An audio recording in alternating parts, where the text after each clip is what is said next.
Hello dear students, अस्सलाम वालेकुम। I hope आप सभी अच्छे से होंगे। तो चूँकि आज हम question number 6.3 exercise class 10th की ट्रायंगल्स की करेंगे। इससे पहले हमने क्वेश्चन नंबर 1 देखा था और डिफरेंट सिमिलैरिटी क्राइटेरियाज देखे थे। मैं आपको फिर से रिकमेंड कर रहा हूँ, अगर आपको कोई भी प्रॉब्लम है सिमिलैरिटी क्राइटेरियाज को समझने में तो प्लीज़ उन पे विज़िट करिए, पहले उनको समझ लीजिएगा। उसके बाद ही इस एक्सरसाइज के सारे क्वेश्चंस आपको अच्छे तरीके से आएंगे। तो अगर हम क्वेश्चन नंबर 2 देखें, क्वेश्चन नंबर 2 में कह रहा है in the following figure triangle ODC is similar triangle OBA। आप ध्यान से देखिए, ये कह रहा है कि ट्राइंगल ODC ऊपर वाला ट्राइंगल जिसमें एंगल 70 डिग्री है और ट्राइंगल OBA, ये ट्राइंगल जो है ये दो आपस में सिमिलर है। उसके बाद बोल रहा है angle BOC is equal to 125 degree और गिवन है एंगल BOC है 125 डिग्री एंड एंगल CDO जो है वो है 70 degree. We have to find DOC, that means this angle DOC, DCO that means this angle and angle OAB that means this angle। तो ये तीन एंगल्स मुझे फाइंड करने हैं। किस तरीके से हम फाइंड करेंगे, बहुत ही आसान क्वेश्चन है। लिखेंगे since DOB is a straight line, is a straight line segment, और लाइन लिखिए, लाइन सेगमेंट लिखिए। सिंस DOB एक स्ट्रेट लाइन है, लाइन सेगमेंट है, जिसमें देयरफॉर हम लिख सकते हैं इस तरीके से angle DOC plus angle BOC is equal to 180 degree. क्यों? क्योंकि ये दोनों जो हैं लीनियर पेयर एंगल्स बनाते हैं। ठीक है, तो इनका अगर सम 180 डिग्री है तो गिवन है मेरे पास एंगल BOC इज 125 डिग्री, तो which implies angle DOC plus इसके बदले BOC के बदले 125 degree is equal to 180 degree. ठीक है, क्योंकि ये दोनों लीनियर पेयर एंगल्स हैं और हमें पता है कि लीनियर पेयर एंगल्स का सम जो है वो 180 डिग्री होता है। तो यहाँ पर हम लिख सकते हैं लीनियर पेयर एक्सियम या एंगल्स। ठीक, इस तरीके से। तो वहाँ से मुझे मिलेगा angle DOC is equal to 180 minus 125 degree, that is equal to 55 degree. तो मेरे पास ये एंगल जो है 55 डिग्री आया। ठीक है, तो इस ट्राइंगल में now in triangle DOC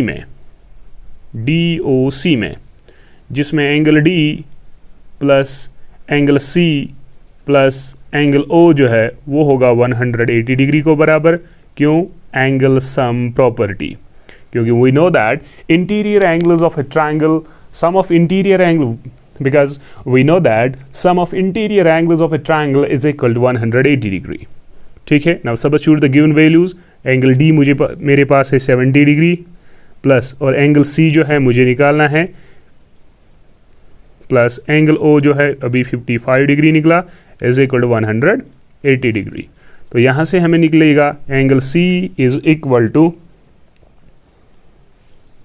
180 degree minus 70 degree minus 55 degree. ठीक है, दोनों को यहाँ पर शिफ्ट किया, वो निकला angle C is equal to 180 degree, total ये माइनस माइनस प्लस तो 125 आएगा और 180 माइनस 125 जो है वो निकलेगा 55 डिग्री। ठीक है, तो ये मेरे पास एंगल C जो है निकला 55 डिग्री, ये भी ठीक। और इसके बाद बोल रहा है मुझे फाइंड करना था DOC, तो वो मैंने यहाँ पर DOC किया। सेकंड था DCO, यानी ये एंगल C जो है ना यही होता है एंगल DCO, इसको हम ऐसे भी लिख सकते हैं is equal to angle DCO। ठीक है, तो वही होता है एंगल C। और उसके बाद हमें फाइंड करना था OAB that means angle A. तो इसको कैसे करें, क्योंकि मेरे पास क्या है, since it is given that, या इस तरीके से लिखता है, सिंस ट्रायंगल कौन से ODC is similar triangle OBA।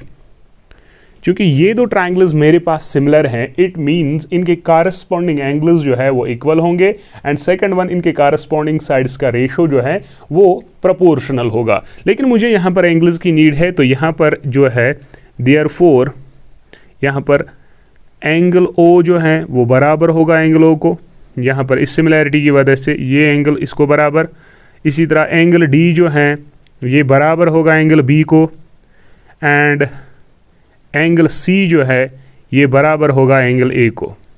ठीक है, सिमिलैरिटी के हिसाब से, इसलिए मैंने सारे एंगल्स लिए ताकि आपको कोई प्रॉब्लम ना हो। तो हम लिख सकते हैं हैंस, तो अगर एंगल C एंगल A को बराबर है, एंगल C मुझे निकला 55, देयरफॉर एंगल A क्या होगा 55 degree, hence angle A is equal to 55 degree. तो मेरे पास एंगल A भी आया, दैट इज एंगल A के बदले OA, एंगल OAB जो है दैट इज 55 डिग्री। यही मेरा क्वेश्चन नंबर 2 था। आई होप ये क्वेश्चन आपको सही तरीके से समझ आया है। तो next question that is question number 3। Question number 3 कह रहा है diagonals AC and BD of a trapezium ABCD with AB parallel to DC intersect each other at point O। ये कह रहा है कि मेरे पास एक ट्रेपेजियम है, यहाँ पर ट्रेपेजियम की फिगर मैंने बनाई है, दैट इज ABCD, जिसके डायगोनल्स जो हैं AC एंड BD ये इंटरसेक्ट कर रहे हैं किस पॉइंट पे, O पॉइंट पे। ठीक है, और उसके बाद बोल रहा है using similarity criterion for 2 triangles, और उसके बाद हमें सिमिलैरिटी क्राइटेरियन यूज करने हैं 2 ट्रायंगल्स का, जिसमें हमें दिखाना है AO बाई OC वो बराबर हैं OB डिवाइडेड बाई OD, ये रेशो हमें दिखाना है। तो किस तरीके से हमें इस क्वेश्चन को करना है, बहुत ही आसान क्वेश्चन है, ध्यान रखिए किस तरीके से हम करें।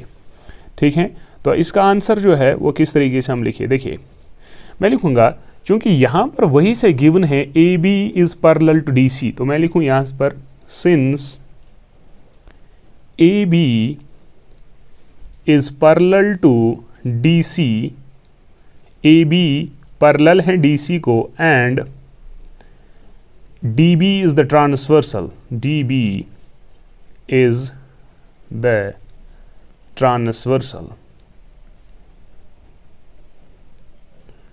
जहां पर AB पैरेलल है DC को और DB एक ट्रांसवर्सल है, देयरफॉर मैं कह सकता हूं this angle is equal to this angle. ठीक है, अगर मैं इसका नाम रखता हूं 1 और इसका नाम रखता हूं 2, तो मैं लिख सकता हूं therefore angle 1 is equal to angle 2। क्यों, क्योंकि ये दोनों जो है ऑल्टरनेट इंटीरियर एंगल्स। ठीक, सिमिलरली इसी तरह AB पैरेलल है DC को, एंड इस टाइम दूसरी AC ट्रांसवर्सल है, and AC is the transversal. इस टाइम AB पैरेलल है BC को और ये ट्रांसवर्सल हैं, therefore this angle is equal to this angle, let this angle be 3 and this angle B 4। तो हम लिखेंगे therefore angle 3 is equal to angle 4, तो ब्रैकेट में हम यही लिखेंगे ऑल्टरनेट इंटीरियर एंगल्स। ठीक है, नाउ क्योंकि मेरे पास ये दोनों AB और DC इंटरसेक्ट करते हैं at point O, that means these two are intersecting lines, it means this angle is equal to this angle. क्यों, क्योंकि दोनों है वर्टिकली अपोजिट। अगर मैं इसका नाम रखूंगा 5 और इसका नाम रखूंगा 6, ठीक है। नाउ मैं 2 ट्रायंगल लूंगा, in triangle AOB and triangle COD, ये 2 ट्रायंगल्स में ले रहा हूं AOB एंड ट्रायंगल COD। इस ट्रायंगल में एंगल 3 बराबर है एंगल 4 को, जो हमने अभी प्रूव किया ऊपर। सेकंड वन, एंगल 1 बराबर है एंगल 2 को, ये भी हमने प्रूव किया, एंगल 1 और एंगल 2, क्योंकि ये दोनों अल्टरनेट इंटीरियर एंगल्स हैं। और एंगल 5 और एंगल 6 जो है इक्वल हैं, क्योंकि ये वर्टिकली अपोजिट एंगल्स हैं। इट मीन्स ये दो ट्रायंगल्स जो हैं ये सिमिलर ट्रायंगल्स है bye means of A similarity. तो वही हम लिखेंगे, therefore triangle AOB is similar triangle COD by A similarity। तो अगर ट्रायंगल सिमिलर हैं तो इनके कारस्पॉन्डिंग साइड्स का रेशो जो है वो सेम होता है। यानी मैं लिख सकता हूँ AO divided by CO is equal to OB divided by OD। यानी मैं लिख सकता हूँ hence AO divided by OC, क्योंकि कारस्पॉन्डिंग साइड्स हैं, इज इक्वल टू किसके बराबर होगा, OB divided by OD, OB divided by OD। यही हमें दिखाना था। ये था हमारा क्वेश्चन नंबर 3। आई होप ये क्वेश्चन आपको क्लियर हुआ होगा। अगर कोई भी प्रॉब्लम है तो प्लीज़ कमेंट सेक्शन में लिखिए, हम उसको रिजॉल्व करने की कोशिश करेंगे। अगर वीडियो अच्छा लगा है तो प्लीज़ इसको शेयर करिए और चैनल को सब्सक्राइब करना ना भूलिए। Thank you. अल्लाह हाफिज़।